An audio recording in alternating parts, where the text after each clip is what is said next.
All right, hello everybody. We're meeting together again today with the Trillium ladies. Say hello. Hello. Hello. So today I'm really excited about this topic. We decided to talk about creativity, and Krystal was saying, well, I'm not that creative, so I don't really know what to say, but I'm like, this goes so much more beyond creating a painting or something. So I guess the first things I wanted to say is the inspiration I got was that creativity comes to me when I slow my life down. And so that was like the big advice I think I got from Spirit was, hey, you can be as creative as you want, but you got to clear the clutter. You got to clear all the obligations that you have and everything. And that is so true, because I think back to my most creative times, which would be when I was a child, and I had a lot of free time to play in the backyard and just play with my siblings. And I mean, we created stuff all the time. So as an adult, that's kind of my main goal now, is to slow my life down and open up to creativity. And I've been doing that a lot the last few weeks. I did ecstatic dance last night. I don't know if you guys have heard of that. Ooh, fun. It's so much fun. So basically you get creative with your expressions, with your body. And, you know, I'm stretching out my wrists and my ankles, and like all these different body parts they're getting, you know, I'm releasing energy. So anyway, I've been feeling a lot more childlike and creative. And so what about you guys? What do you guys do to be creative? Well, that's funny that you say that, is to slow your life down. We don't always have the choice to do that, but in my experience, I would say, trying to explain, I'm trying to think about how to put it into words, but it may not be that you're able to slow your entire life down, you know, like let's say Randi is a good example. She has 5 children. So it's like 7 people, including yourself, to kind of take care of. And you can't necessarily just slow all that down or stop it. But it's a matter, again, of just coming back to yourself and spending 5 minutes. Maybe even if you think, oh, I can't spend 5 minutes, 4 minutes, where you can just sit and all you do is think about everything that you want to accomplish in a project or whatever it is that you're working on in your life. And you just sit there, and all you do is focusing out with your eyes closed, just breathing into that. You feel the energy that comes up. It may be anxiety, it may be inspiration, it may be anything that comes up. You can't put a label on it, but you sit with it. And then you start to breathe, and all of a sudden you start to clear that space. So when you said that, Melanie, like, oh, I need to slow it down, I can't remember how you worded it, but Yeah. clear your space or clear your life. You can do that in such a short period of time, where you just start to breathe into that and just simply start to envision that those emotions you sat and recognized are starting to clear and dissipate. And all of a sudden you can literally find yourself in just this vast open space. And then that is where the creativity can pour into you from source or whatever you might call it. And then you can work with that. And you can even go back to, once you kind of clear that space, you can go back and ask yourself, what is it that in the first place that inspired you to do the project that you're doing, or the work that you're doing in your life, or the specific thing? And that may come to mind immediately. It's like, well, it was fun, you know, it was something joyful. It was like, that's why I came up with this in the first place.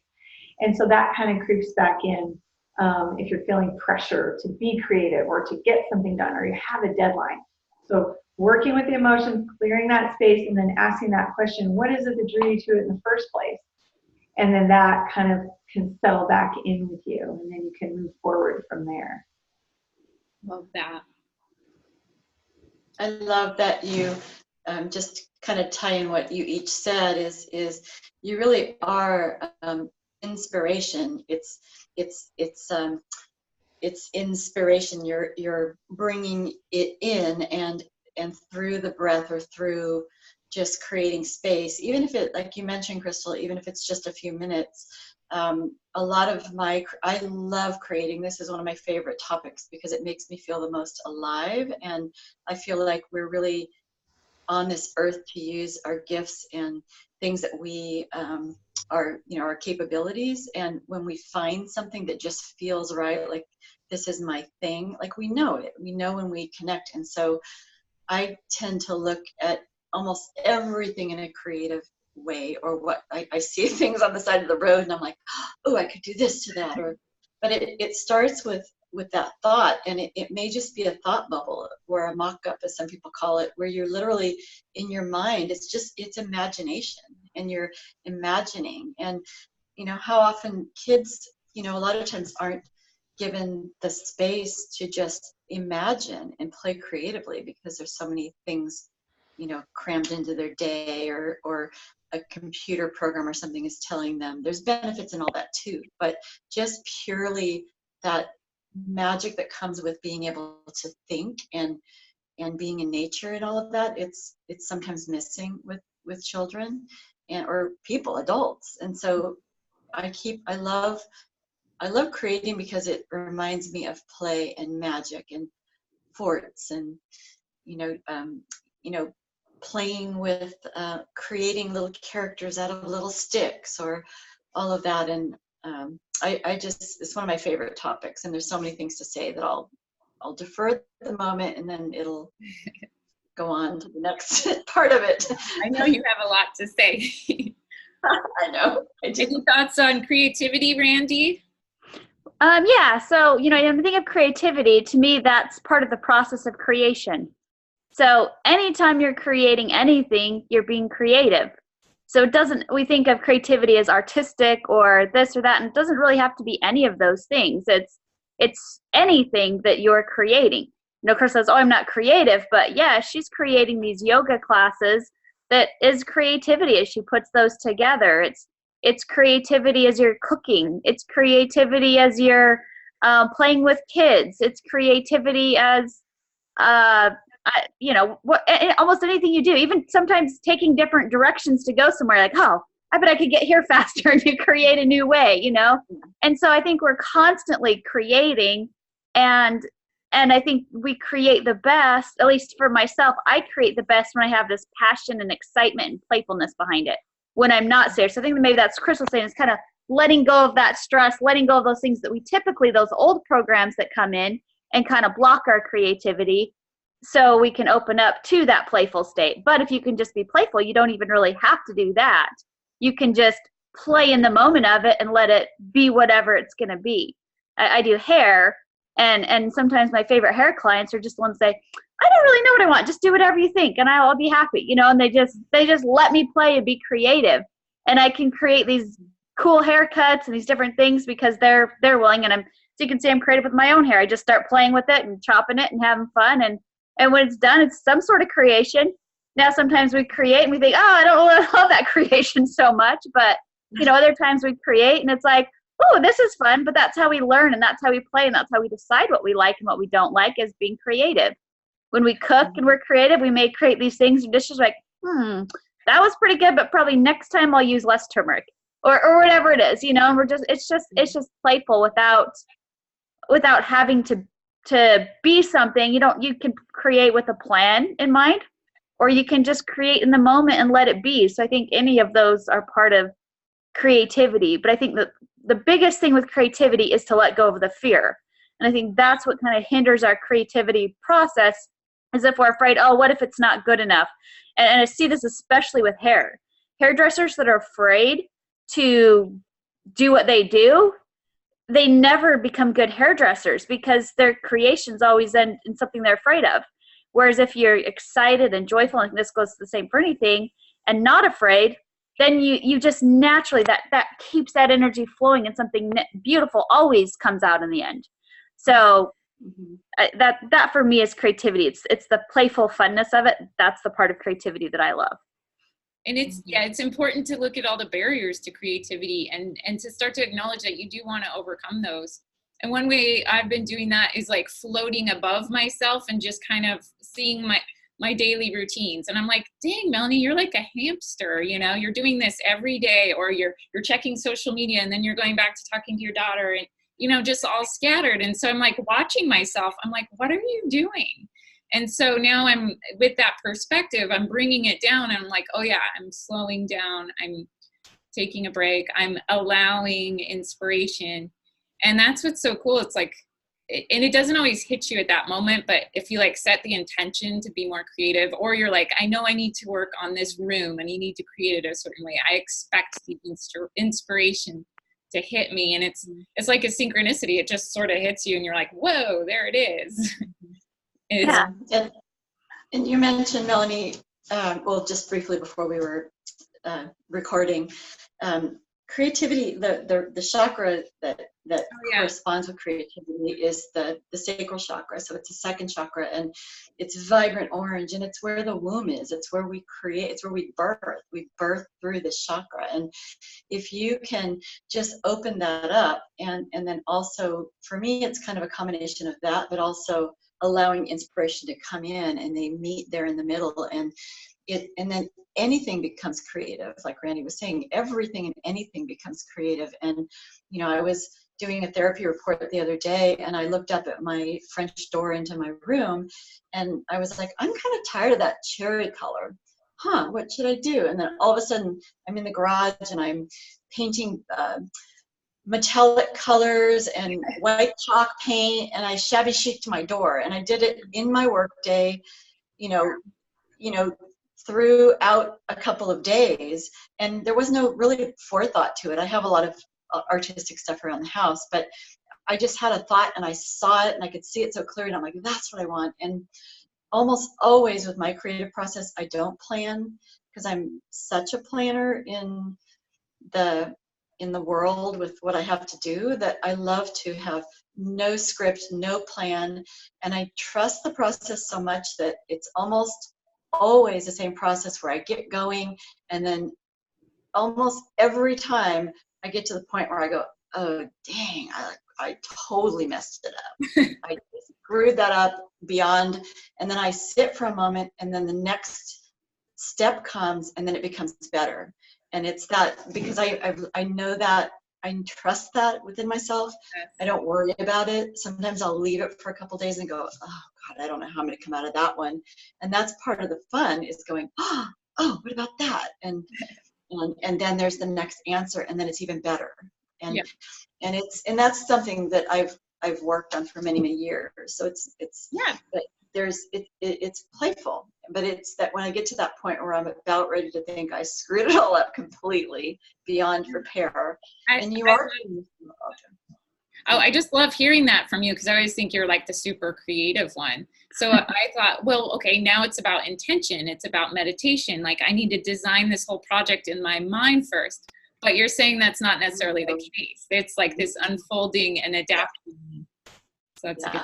Some of my favorite creative moments, I was at a meditation ashram in the Catskill Mountains for many years, and they did children's theater. And so I was put in charge of set design, props, and like proppy type costumes. And we were given a script, and we had literally a week to do everything. And I was working with all these people from all over the world. And it was so fun, because there's just raw creativity and hardly a plan, but you would just walk into a room, there's all these like foam and wire, and it wasn't like we had drawn sketches and planned it all out. It was like, oh, I can take that big mattress and cut it into the shape of the foot, and then use rope to make a foot, and then I'm going to hook it up to hula hoops, and it's going to be on these two ladders, and it's going to be two big giant legs walking outside of the window. And it's like, it just kind of tells you what to do. It's like what Randi said with the hair. If you trust the process, it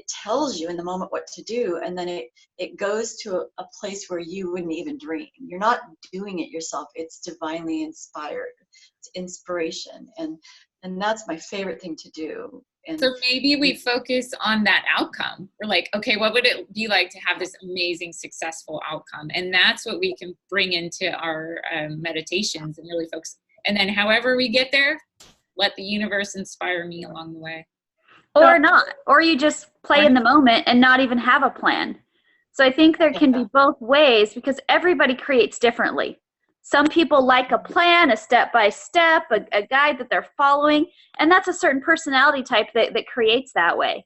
And I don't think that that form of creation is any better or worse than a form of creation. It's like, let's do it in the moment and spontaneous, because I think what makes the world go round and have fun is the different personality types coming in, creating different ways.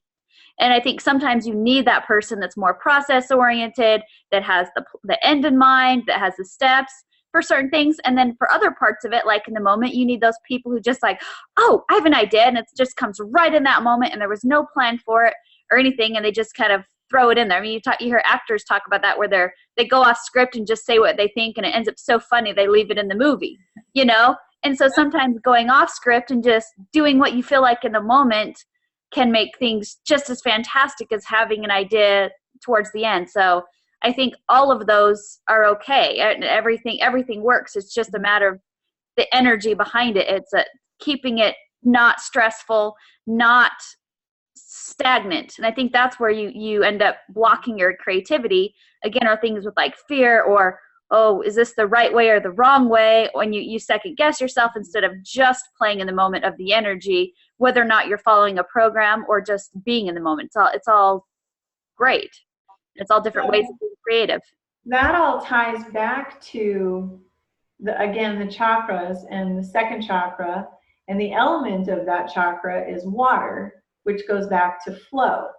And so there's something to be said, as you were all speaking, I was thinking about this last weekend, and actually over the last month I've been traveling a lot, and you can get some anxiety over the way things should look, or the plans that need to be laid, and you have to get something in, or you even have to show up a certain way. And I really focused on letting all of that go throughout my travels this last month. And it was like, there were days where I have my dear mother-in-law, I love her to pieces, and she's very regimented. You know, she's like, this is this time, this is this time, this is this time, you know, I hope everybody shows up and they're on time. And sometimes people were, and sometimes people weren't. And so I was there to kind of like just diffuse, or be like, it's all right, you know, they'll be there when we get here, or this will happen when it happens.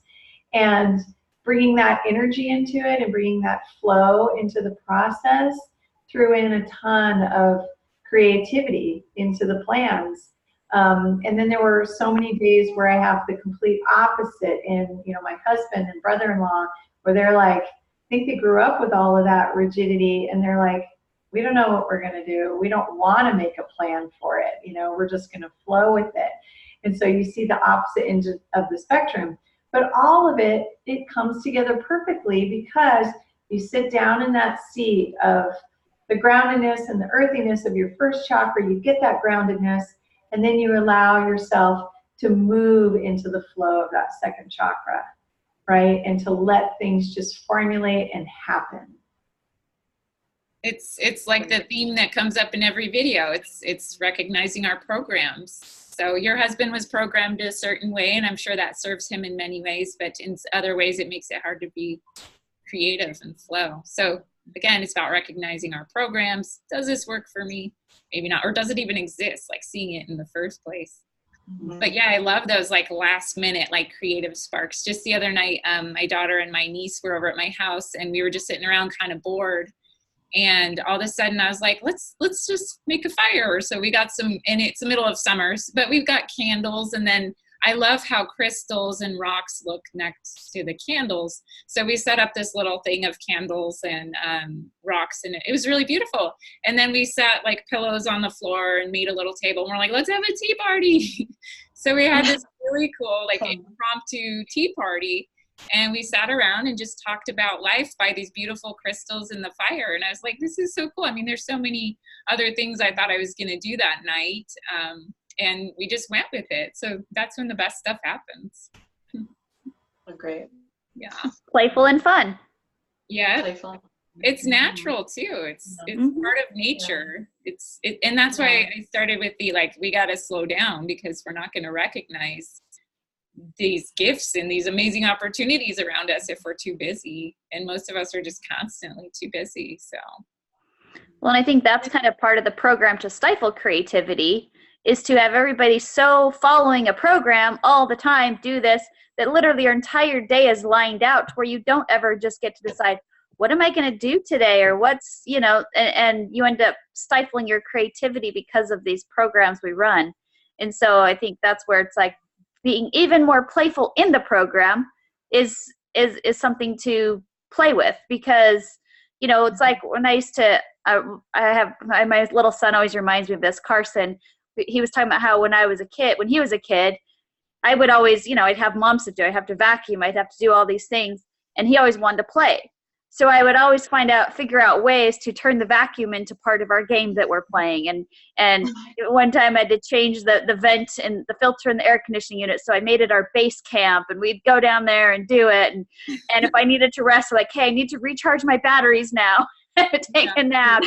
And he's like talking to me now. He's like, it's like, I seriously was like so into all that stuff. I never even realized until I got older that you were, doing the chores and turning the chores into a game for me. But that's, that allowed me to be playful in the moments that I'm also following the programs that I have to for life to keep it going. But we can always be playful even in doing our programs if we allow ourselves to be that. And it was more fun for me to do the chores too, just as it was more fun for him. And we both kind of got what we want through our creativity, so it's kind of fun.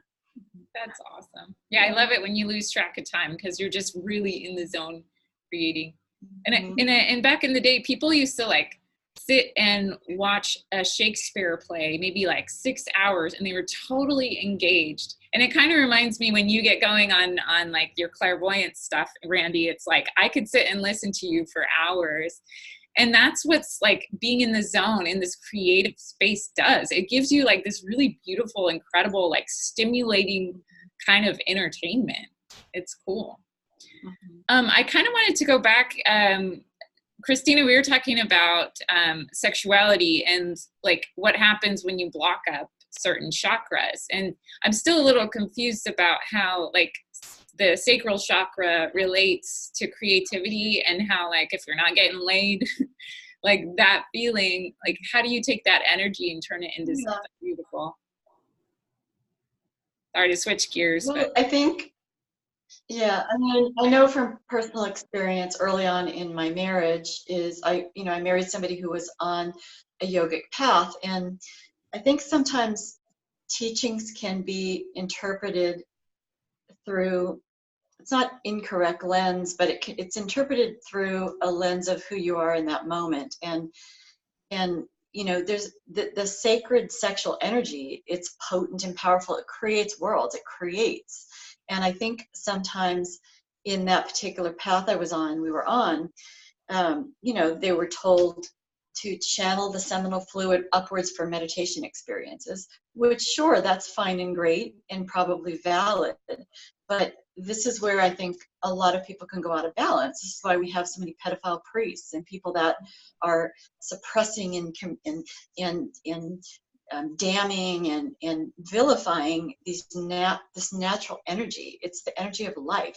It's what births everything. And so I think the sacred sexual energy through orgasm and through amazing partnership can be explosive. And this is it's the creation of worlds, and the creative process can be that experience as well. And when you're not in partnership, or maybe not in an intimate situation, for those times where I've been for in long periods not in relationship, I'm so grateful I've had that, because I don't feel at all blocked in that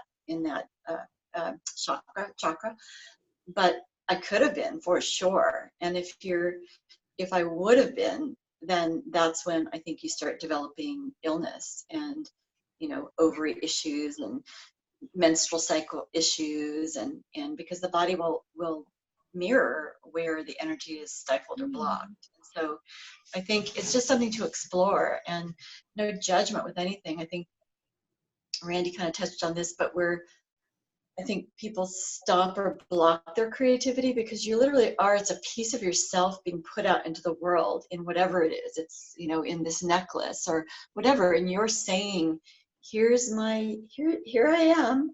What do you think of me? And you're pricing it, and you're putting yourself out there to be judged in a sense. And I see a world where that doesn't have to be the case. There doesn't have to be competition.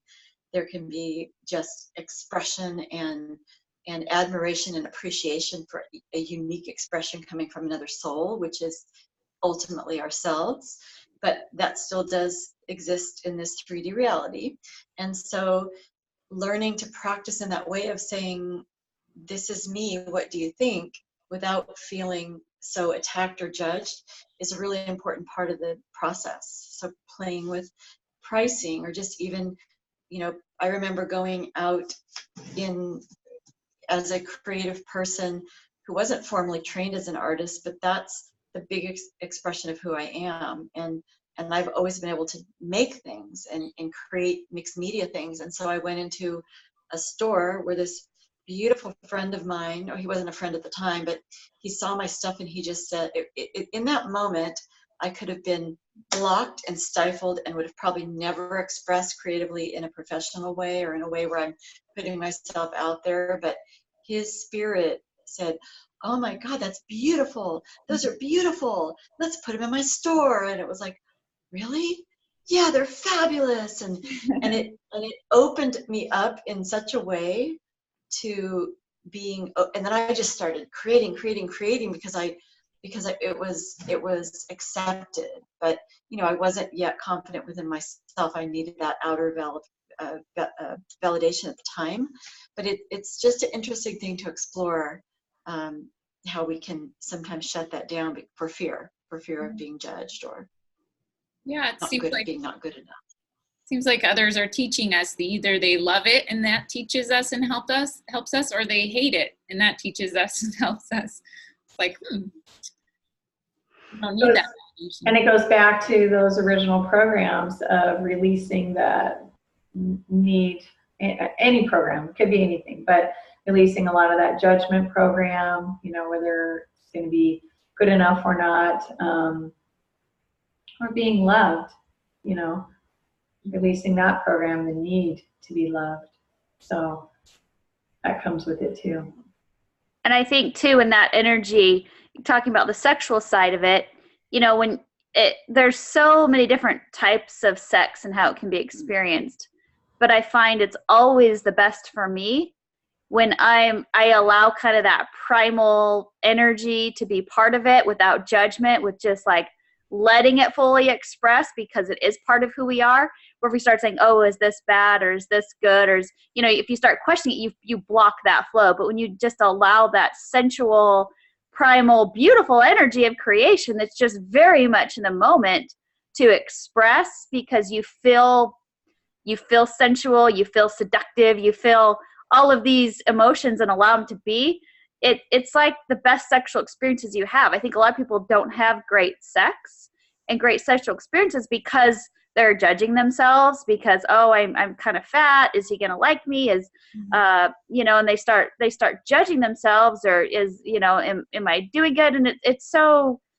you end up stifling that energy in that sacral space, like you're talking about, instead of opening it up.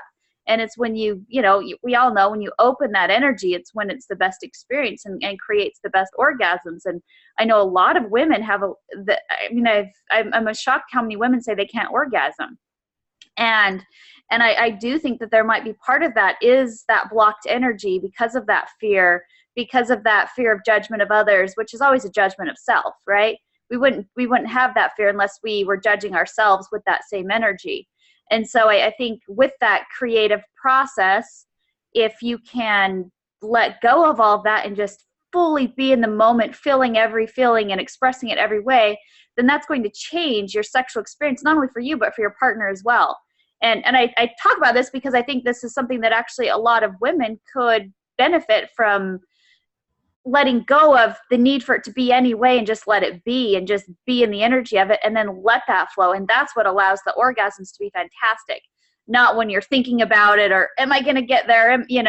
Is this good for him? Is this good for me? So you start questioning everything in your mind. And I've had these times where I've had sex that way.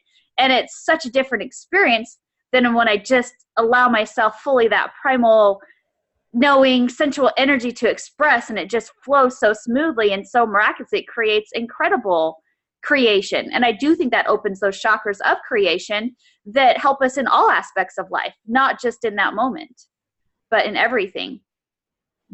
We should do a video just on sexuality, because that's fascinating to me, because apparently a lot of people are having orgasms just in their lower chakras, right? So that's what you're saying. And as or not at all. There's so many women that don't have orgasms at all. It's shocking. That's sad. So, Yeah. So how we bring it up is something that would be interesting to know. I mean, I think I have it right in that, like, I know I want to do that with someone I love and care about, because then they're in my mind, they're in my heart, and then that's all connected. So and you'll feel safe in that energy. And I think that's the biggest thing with anything is when you feel safe to express, you can express fully without that fear. When you're afraid, oh, does he even like me? Should I be doing this? Well, then you're stifling that energy right away. So feeling safe would be the first step in a good sexual experience, I would say. So how do we dream and create bigger? How do we go beyond? You know, sometimes I imagine the future and I'm like, okay, my dream house. And then my dream house is like 2,000 square feet or something. I'm like, no, Melanie, you can. And it's not that I want a big house, but just like symbolically, right? How do we like expand our creativity and our dreams and our intentions? Good question. I don't know. Maybe I should give you guys time to think about that instead of just throwing stuff. I think it's great you throw them out. I kind of let other people talk before I say, but I have ideas on it if you want me to talk again. Yeah, I think we're pretty good at just responding on the fly and in a pretty balanced manner between the four of us, which is really nice. And back to the question. How do we think big? How do we create? How do you think bigger? Yeah. Well, I think it, for me, it is about boundaries or having limits, and which, you know, back to what we were just speaking about is, I think a lot of it, there are religious programs and things that have been imposed upon us to make us feel shameful or small, or that we can't have these sexual experiences, or that it can only be done in this way with this person in this manner, and all of that are just programs, and so we kind of impose, you know, when you think about kind of how the world is, there's often limits on things, and I think it never hurts to question those limits, or, you know, this or you know, rather than I would like this and I think it goes back to a discussion we had, you know, many times ago, but about loving yourself, and it's so much energy is put into the other and turning energy outside of yourself, which I think is beautiful. This is what I devote my life to. This is what I do. But you have to be in that equation. And I don't think there has to be a limit. I don't think there has to be a limit on on havingness. I don't think there has to be a judgment on that. I think we're meant to be comfortable and to feel safe. And it doesn't mean that it has to be gluttonous or overindulging, or that it has to take away from anyone else. I think it can be, if we start to remove the limits or the judgment about limits, I think things just kind of have a way of evolving and being just right, just what we need. And sometimes what we need is less, and sometimes what we need is more. And that's kind of what I play with in my life, and be grateful for when things come in. And then at other times, I'm self-employed, and, you know, I don't worry about, will I have enough work? Sometimes I'm really busy, and then other times I'm less busy, and that's when I play. Oh, good, I get to play more. And then that, you know, then I get really, really busy and I work more, and, you know, stay balanced within that. But I don't worry about it. I don't worry about where it's going to come from, when it's going to come, how it's going to come. I'm working on trusting and being okay, and just feeling grateful, and there's enough. Did that kind of address the answer of the question? I think we got there. Yeah. I think also what came to mind, Melanie, when you first mentioned it, is how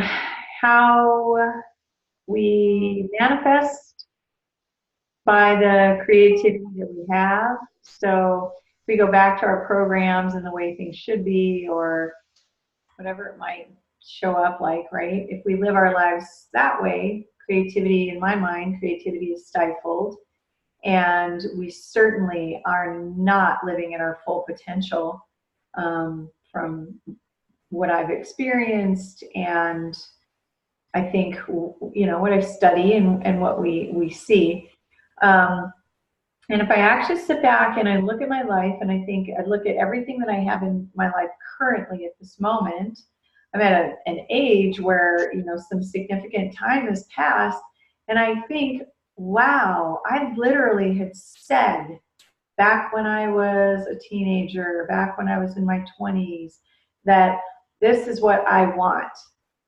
And it may not have shown up then, but it certainly is in my life now. And so it's a matter of keeping our vibrations higher, keeping our perspectives open, and tapping into that creativity of what is the most ideal for me? What is the most ideal for myself? And when you drop everything else away and let those things subside, things come to you and you think, oh, this is really what I really desire for myself. All of a sudden, it's out in the universe, and then boom, it shows up in some way in our life. That's what came to me when you asked that question. Awesome. And I agree too. It's what you really desire, not what we think is creating bigger. Because a bigger house isn't necessarily thinking bigger. A smaller house isn't necessarily thinking smaller. It's an individual desire of what you want to experience. For some people, it's like, I want a smaller house that is very little to take care of, so I have time to go and vacation and do these other things. And they might live in a mobile home because that's easy and it's a low payment, and that gives them money to go do other things, and that's what they truly desire. So I think it all comes down to what each individual truly desires, and they don't necessarily have to be these big, huge creations of this or that, because sometimes it's in the littlest creations, the littlest moments of hiking on a trail that doesn't really take anything that bring us the most fulfillment in our lives.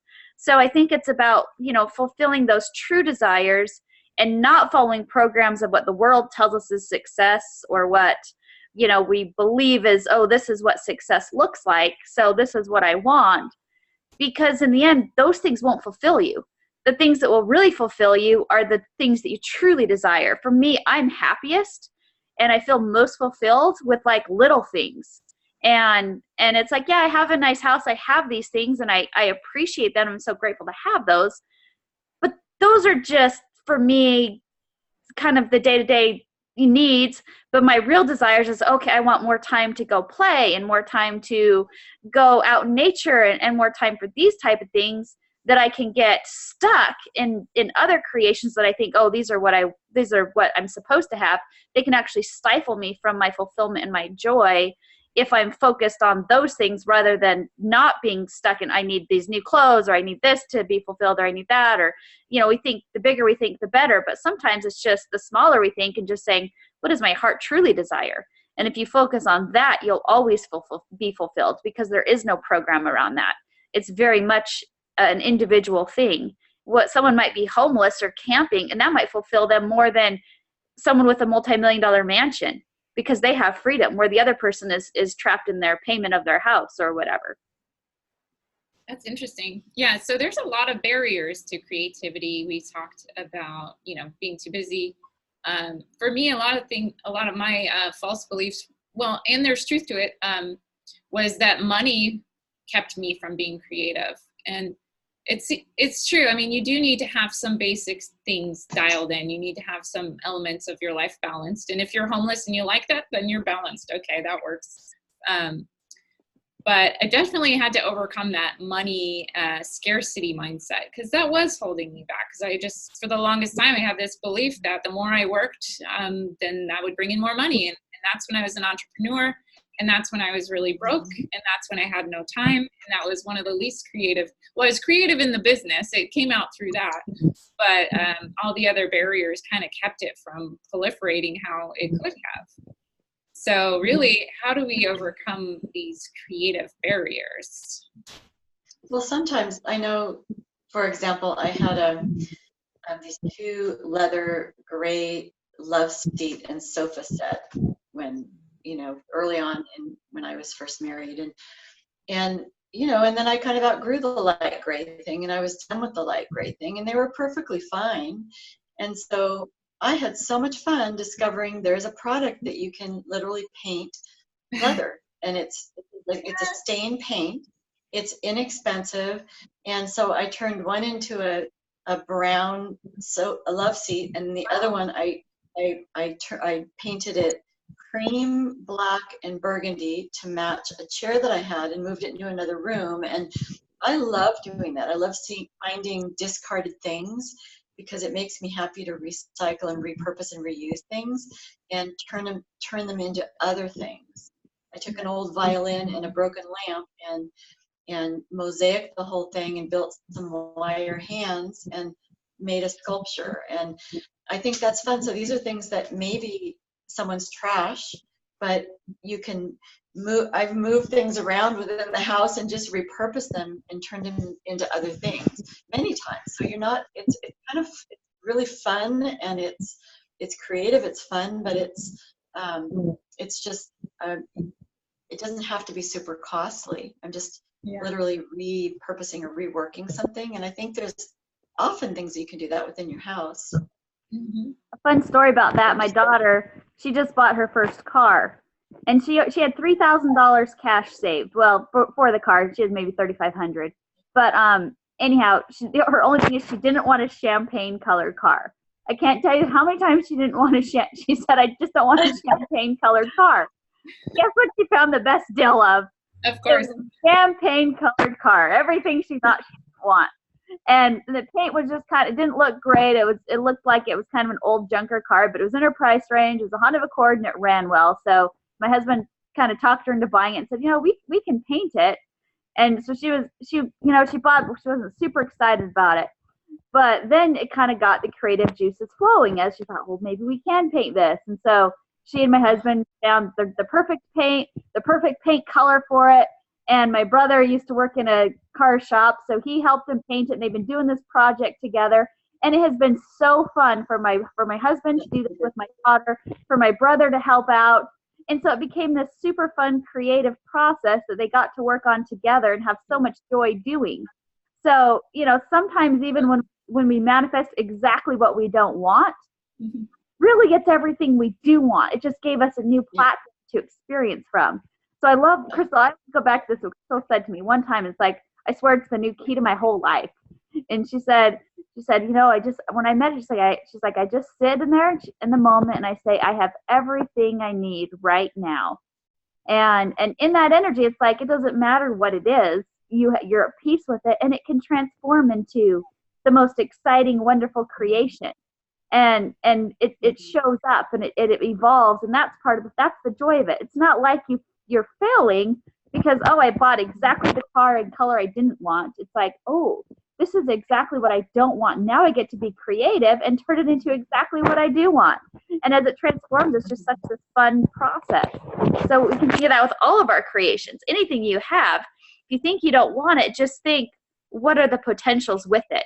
It's perfect exactly how it is because it gives me something to go from. No matter where you are in life, you have somewhere to go from it with your joy and your energy behind it, and it will manifest and create, just like Christina said, into something that's magnificent and beautiful and perfect. If you just let that energy keep flowing instead of staying in the upsetness of, my whole life sucks and it's everything I don't want. It's like, wow, look at all this I have to work from, and it can become everything that I desire if I just get a little playful with it. Yeah. Instead of the energy of settling for something she didn't want and see, I got what I don't want, she'll have this memory and these imprints and just information about, remember that time we did this?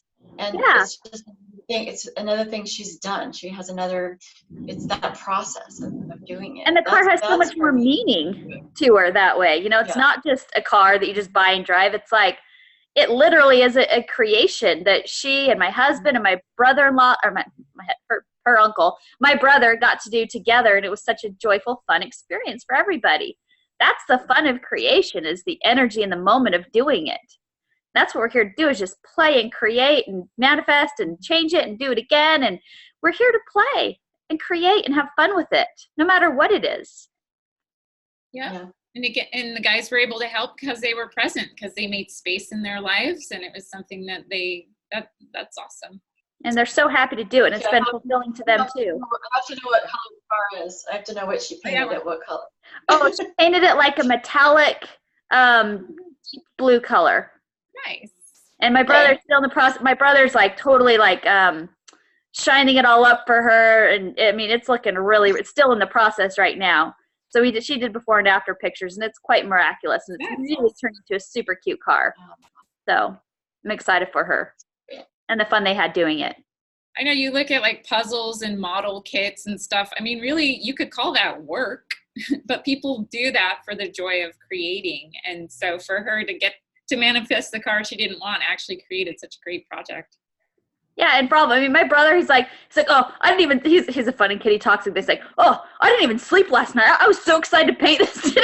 It's just so funny, and they just all had so much joy doing it together. That for me was the best part of it. It was just watching them all be creative and have joy together doing it. What a great experience that would have never happened if she would have just bought the car already a decent blue color that would have just been okay or whatever, you know.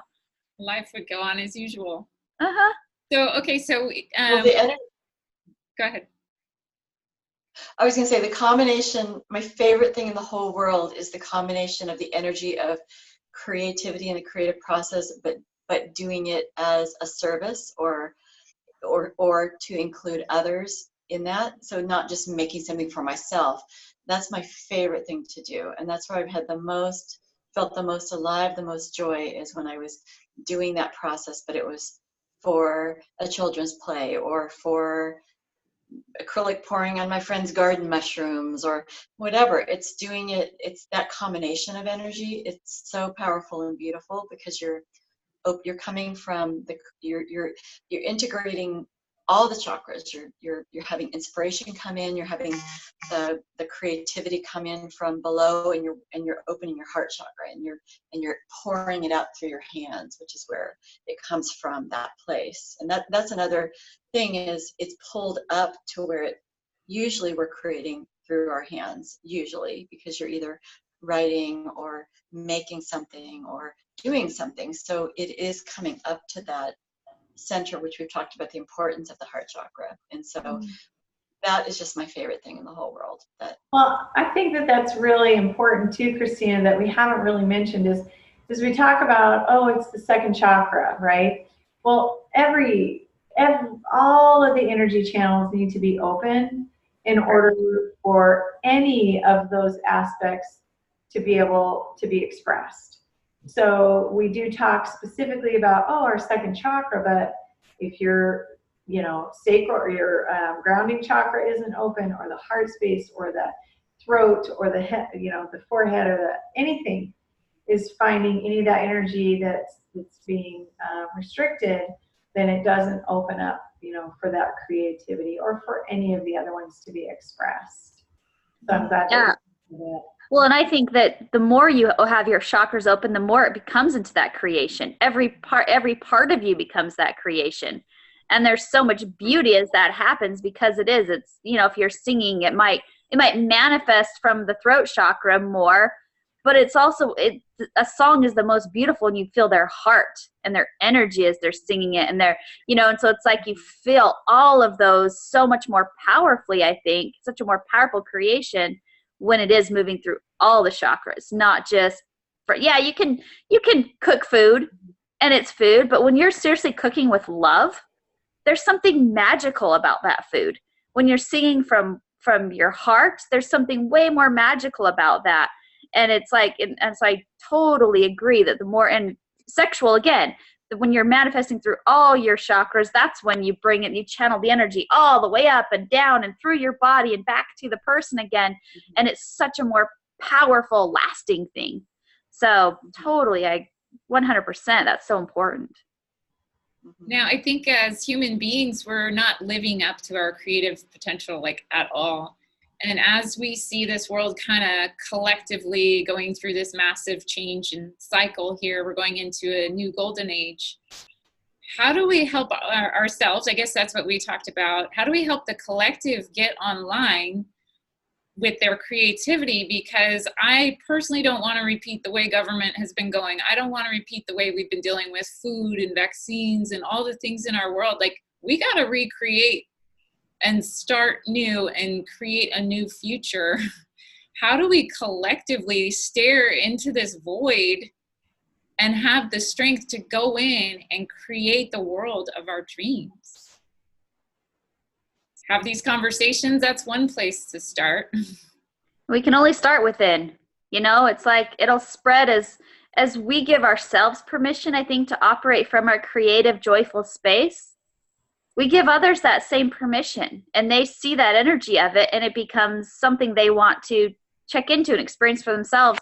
I don't know if there's any other way, but I think it is an energy that is explosive and like fire, and it moves like fire because it is so powerful, especially when it's really used from all of our energy field, from our whole thing. Then it like radiates from within to without, and it literally spreads, I think, unconsciously to the collective. Yeah, you're right.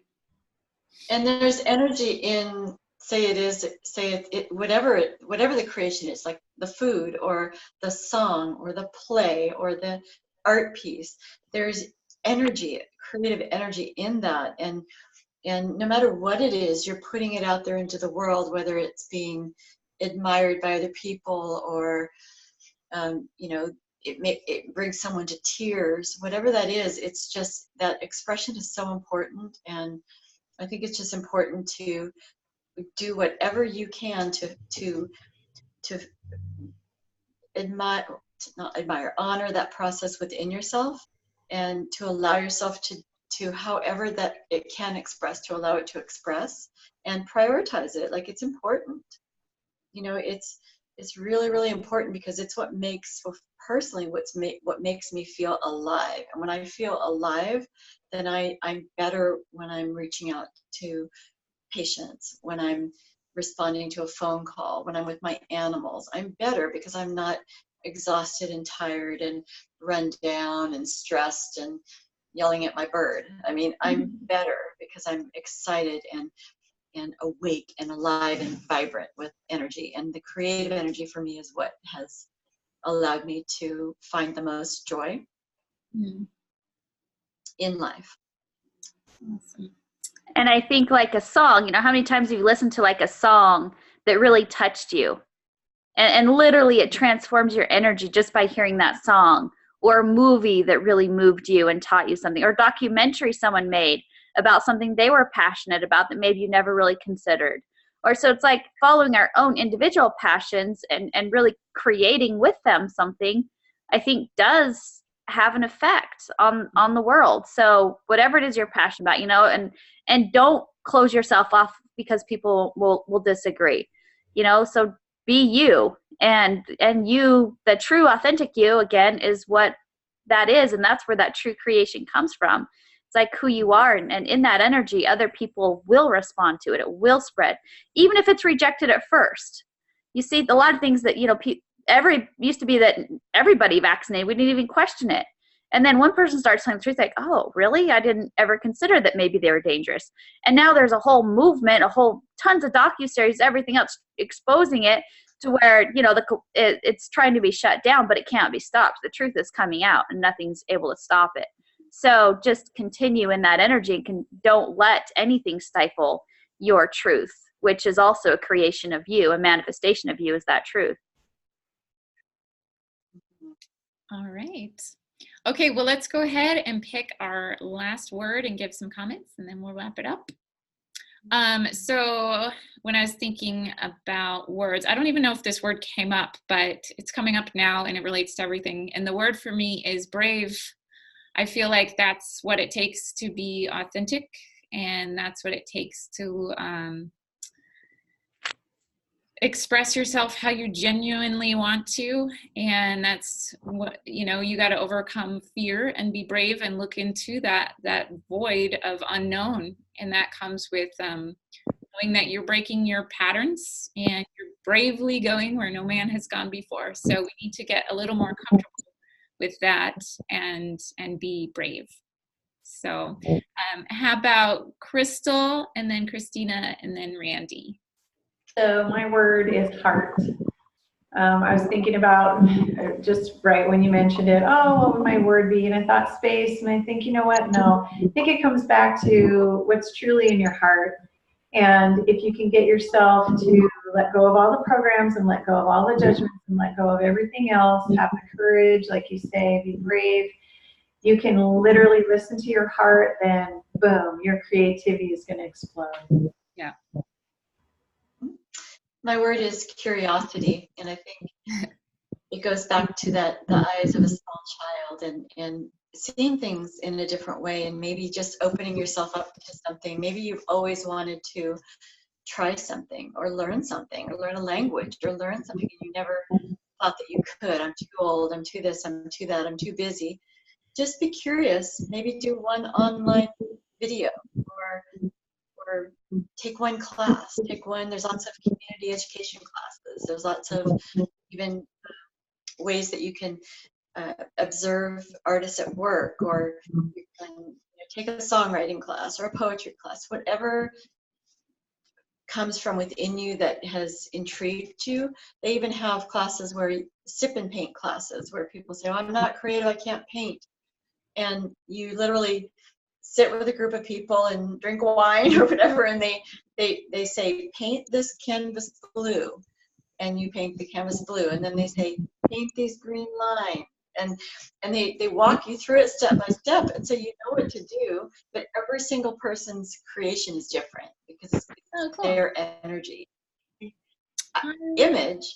But that's a way sometimes to just break through that. I can't do this, I don't know how to paint. And then you're just playing with the energy of the brush. But I think curiosity is really wonderful. It keeps us interested and excited. Yeah. See possibilities. And my word is intimacy.